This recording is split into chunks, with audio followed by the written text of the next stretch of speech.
কর্মব্যস্ত এই জীবনে মাঝে মধ্যেই ঘরে এবং বাইরে ভীষণ রকম ব্যস্ত সময় পার করতে হয় আমাদের। খুব বেশি কাজের ব্যস্ততা থাকলে আমার মতো এরকম সহজ পদ্ধতিতে বানিয়ে নিতে পারেন এই চিকেন কারিটি।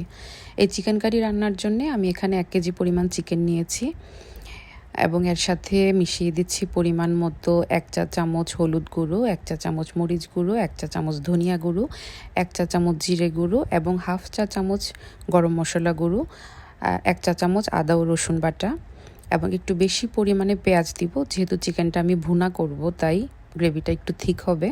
পরিমাণ মতো তেল এবং আস্ত কিছু গরম মশলা দিয়ে চিকেনটাকে আমি হাতে ভালো করে মাখিয়ে নেব। ব্যাস এ পর্যন্তই আপনার কাজ শেষ। তারপরে এই মাখানো চিকেনটাকে চুলোয় বসিয়ে দিলেই হয়ে যাচ্ছে রান্না। ঘরের কাজ করতে করতে আপনি রান্নাটা করে ফেলতে পারেন। এই চিকেনটাতে আমি এক্সট্রা কোনো পানি ইউজ করব না, চিকেন থেকে যে পানিটা আসবে তাতেই চিকেন রান্না হয়ে যাবে। শেষে কিছু কাঁচামরিচ এবং একটু গরম মশলা গুঁড়ো ছিটিয়ে দিলে হয়ে গেল আমার চিকেন কারি।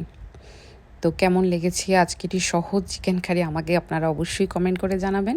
এরকম আরও নিত্য নতুন রেসিপি পাওয়ার জন্য আমার চ্যানেলটিকে সাবস্ক্রাইব করে অবশ্যই আমার পাশে আপনারা থাকবেন। ভালো থাকবেন। আল্লাহ হাফেজ।